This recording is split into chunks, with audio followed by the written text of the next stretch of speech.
Luke Joly-Durocher was born on June the 28th, 1990, to parents Monique Durocher and Rob Joly.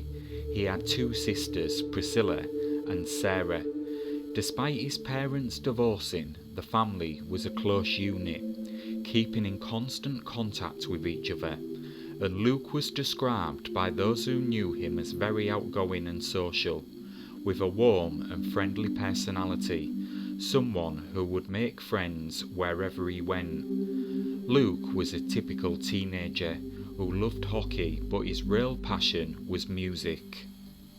He was a budding musician, full of talent and promise, and he was especially good on the piano and guitar, and he believed his music would one day make him famous. Come March 2011, everything seemed to be working out well for Luke. He had moved into a new apartment with his cat Yoshi and had started a new job. He was looking forward to a fun weekend with some old friends in North Bay. Luke was not to know what the tragic and fateful weekend held in store for him. On March the 3rd, 2011, Luke left his father's home in North Bay, Ontario. According to Rob, he had to work overtime the next night, so Luke decided not to stay at his father's home. On Friday, March the 4th, after leaving his father's home, Luke stayed with friends in North Bay at an apartment located at 683 Sherbrooke Street. Luke and his friends were hanging out having drinks in the basement apartment, one of 4 apartments located in the building. The group then planned to go out on the town. Later that evening, he and his friends headed out drinking. The men left early and some women, I believed, stayed behind at the apartment. The group originally tried Blair nightclub, but one of the friends was refused entry. The group then decided to visit Cecil's bar located in the 100 block of Main Street at the intersection of Wyld Street. The group arrived at 11:55 p.m, but Luke was denied entry at this time. I'm not sure why, possibly due to his level of intoxication, but I don't believe this was confirmed. What we do know is he left the bar alone. His friends remained in the bar. It was now a few minutes after midnight as Luke strode out alone. The night was extremely cold, and it's reported that a snowstorm was moving through the area at the time. Luke would not be seen again. He was reported missing to the North Bay Police Service a couple of days later by his parents. Surveillance footage from Cecil's confirmed that Luke and his friends arrived at the bar at 11:54 p.m. on the evening he went missing. It showed him leaving the establishment alone and walking onto its patio, where he initially turned left before realising he needed to go right in order to make it onto Main Street. From there, footage shows him standing outside of Zoom nightclub before heading west on Main Street. On March the 15th, a pedestrian contacted police to report that Luke's bank card was found on the 500 block of Sherbrooke Street. Luke's bank account was last accessed on March the 4th, the day he went missing, when he withdrew $20. With the investigation now ongoing, police searched the Sherbrooke Street residence that Luke had been staying at with friends. At the property, officers recovered Luke's dark navy American Eagle jacket and his prescription eyeglasses, as well as his cell phone. Phone records show that Luke's last communication was a text sent to his dad at 8:51 p.m. on March the 4th. On June the 16th, the OPP's Underwater Search and Rescue Unit had divers search Lake Nipissing near the water treatment plant for clues. This search was based on a tip from the public.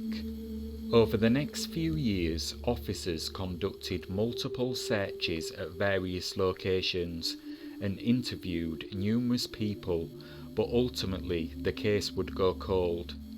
On the 5th anniversary of Luke's disappearance, the North Bay Police Service announced they are offering up to $50,000 to anyone who comes forward with information concerning the person or persons responsible for Luke's disappearance.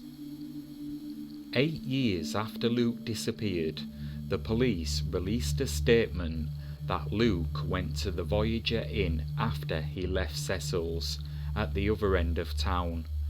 From all reports, Luke got a ride from here, but there seems to be little information as to who or where he was dropped off. During the same press conference, it was announced that billboards featuring Luke's image and the number those with information could call had been installed along highways 11, 17 and 63.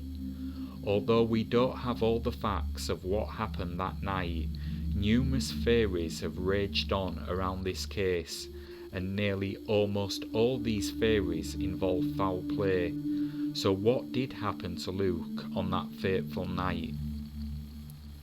Most reports seem to believe that at some point during the night, Luke arrived back at the Sherbrooke residence, especially given the fact his jacket, cell phone and eyeglasses were all recovered at the property. It is also rumoured that there was a party going on the main floor of the property, where several of North Bay's dealers were supplying the party guests with drugs. Was it possible Luke had a disagreement or owed money to someone at the property? At some point after leaving the bar, it is also believed Luke entered a bank. He was followed in by an unknown man. If this was Luke, was this connected to his disappearance? Luke's bank card was found dropped or discarded not far from the residence. Another theory is that Luke possibly tried to hitchhike home and met with foul play this way, but again his property was left at the Sherbrooke residence, so it seems unlikely he would head anywhere other than back there. The last theory, and probably the most common scenario in cases like this, is that Luke accidentally drowned in Lake Nipissing or succumbed to the elements due to his level of intoxication. However, there are many issues in this theory, and investigators don't believe Luke's disappearance is the result of an accident. Where he was last seen is a fair bit away from any bodies of water, and the lake was shallow and still frozen over at the time, meaning it would have been obvious if he'd broken through the ice, and his body would have probably been found fairly quickly. On the 13th anniversary of Luke's disappearance, we remain as committed to finding him as we have been since the very beginning, said Luke's dad. We just want to say thank you to those who have embraced our situation over the past 13 years, who take the time to share posters. Keeping the awareness out there is all that we can do now. The wait for answers, however, continues for his loved ones. It is widely believed Luke met with foul play, and he is now deceased.